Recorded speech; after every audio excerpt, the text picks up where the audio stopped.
Assalamualaikum warahmatullahi wabarakatuh. Untuk kesempatan kali ini, kami akan menyampaikan tugas LK 3.1 menyusun best practice dalam rangka PPG dalam jabatan kategori 1 Universitas Negeri Makassar. Lokasi yang kami ambil di MTSN 1 Kota Kediri, di mana tujuan yang ingin dicapai adalah meningkatkan aktivitas peserta didik pada pembelajaran materi usaha dan pesan sederhana dalam kehidupan sehari-hari dengan menerapkan media pembelajaran PowerPoint interaktif. Di mana sebelumnya kami sudah menyampaikan refleksi aksi 1 dan aksi kedua. Sedangkan untuk best practice-nya kita ambil dari yang aksi kedua, dari pertemuan 3 dan pertemuan 4. Kondisi yang menjadi latar belakang masalah di sini kami ambil dari hasil observasi wawancara, baik dari kepala madrasah dan guru IPA di kelas 8A, di mana dalam kondisi ruang belajar yang kami jadikan praktik PPI, di sini kondisi ruang belajarnya sudah sangat baik dalam sarana dan prasarana, namun perlu maksimal pemanfaatannya guna peserta didik ini bisa lebih meningkatkan aktivitas mereka pada pembelajaran. Mengapa praktik ini penting? Ada beberapa jurnal yang kami ambil di sini bahwa praktik ini bisa meningkatkan aktivitas peserta didik secara otomatis nanti bisa meningkatkan semangat belajar mereka dan akan pengaruh juga pada hasil belajar peserta didik. Jadi, media PowerPoint ini bisa diterapkan, maka tujuan pembelajaran ini akan tercapai. Apa yang menjadi peran dan tanggung jawab kami dalam praktek ini? Maka kami akan menggunakan media PowerPoint interaktif dan model pembelajaran yang tepat serta inovatif sehingga tujuan pembelajaran dan hasil belajar peserta didik bisa tercapai sesuai dengan harapan. Nah, tantangan yang kami temui, apa saja yang menjadi tantangan? Yang pertama adalah guru belum memiliki alat peraga yang memadai. Yang pertama, kemudian mode pembelajarannya tidak inovatif, kemudian belum memfasilitasi peserta didik untuk menerapkan media interaktif, pemanfaatan tipek di kelas yang kurang berfungsi maksimal, dan rendahnya aktivitas peserta didik dalam proses pembelajaran. Dari beberapa penyebabnya, maka perlu di sini yang pertama penggunaan alat peraganya, model yang tepat, penyediaan media interaktif, memanfaatkan tipek, dan menumbuhkan aktivitas peserta didik. Siapa saja yang terlibat? Tentunya di sini tantangan itu melibatkan guru dari sisi kompetensi, pedagogik, dan profesional. Sedangkan dari peserta didik itu adalah aktivitasnya dalam proses pembelajaran. Langkah-langkahnya, ini kita masuk dalam aksi. Yang pertama, pemilihan alat peraga.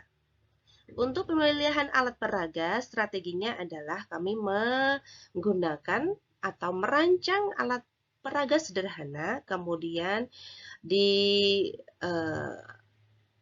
replika oleh peserta didik dalam proses pembelajaran kami nantinya.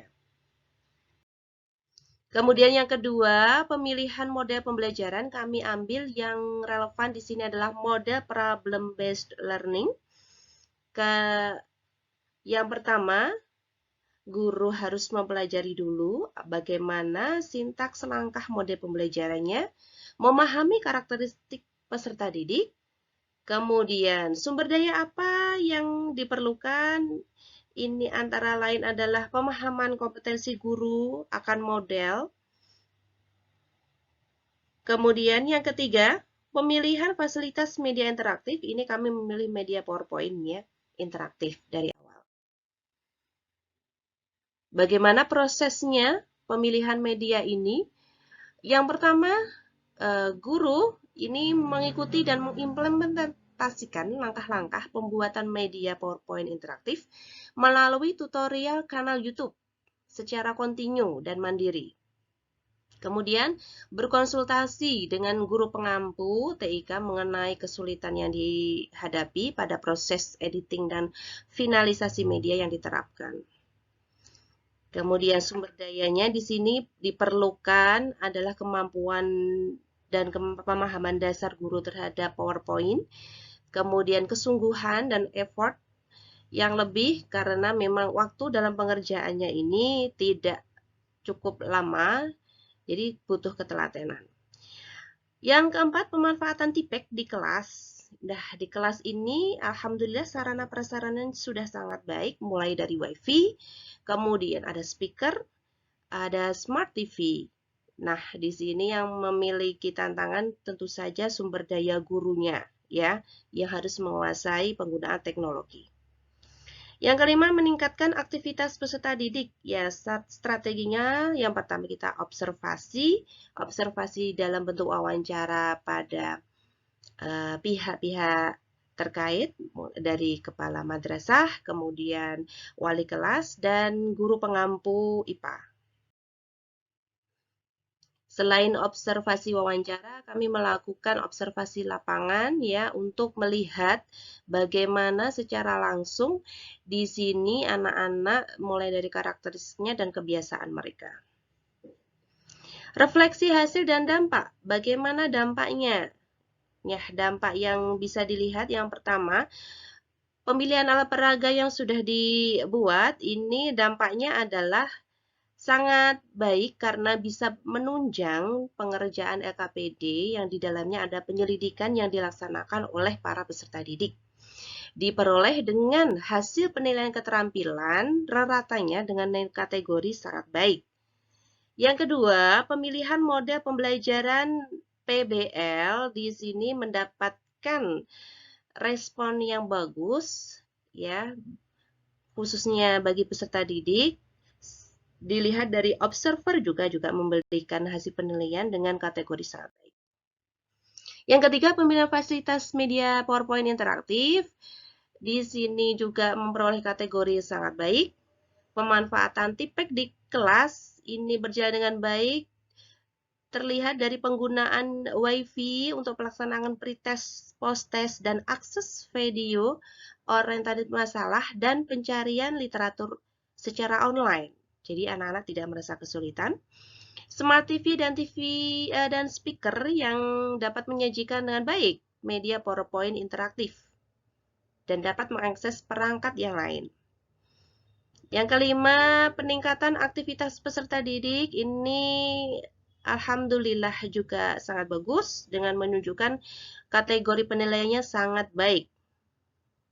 Ya, di bawah ini ada full video yang bisa diakses. Kemudian, apakah hasilnya efektif? Di sini kami lihat bahwa hasilnya itu efektif, ya, karena memang di sini dilihat dari beberapa keberhasilan dari beberapa komponen. Menjadi tidak efektif karena ada beberapa kendala, namun dapat kami atasi dengan alternatif dan solusi yang tindakan yang kami ambil dengan segera mungkin. Respon orang lain, yang pertama peserta didik alhamdulillah senang dengan refleksi yang mereka berikan ya.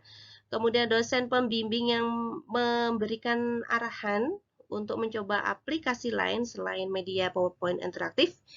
Guru pamong kami yang mengingatkan sekali lagi bahwa selain teknologi yang digunakan guru itu tidak bisa menggantikan peran guru, maka interaksi antara guru dan peserta didik itu tidak boleh diabaikan dalam proses pembelajaran. Kemudian, apa yang menjadi faktor keberhasilan atau ketidakberhasilan dari sini? Untuk faktor keberhasilannya, internalnya dari penguasaan guru, eksternnya dari beberapa pihak yang membantu. Apa pembelajarannya?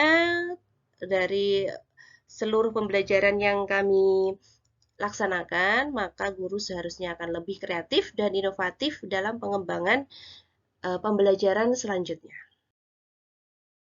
Ini daftar pustakanya. Kemudian dokumentasi yang kami ambil.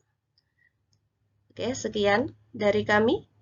Wassalamualaikum warahmatullahi wabarakatuh.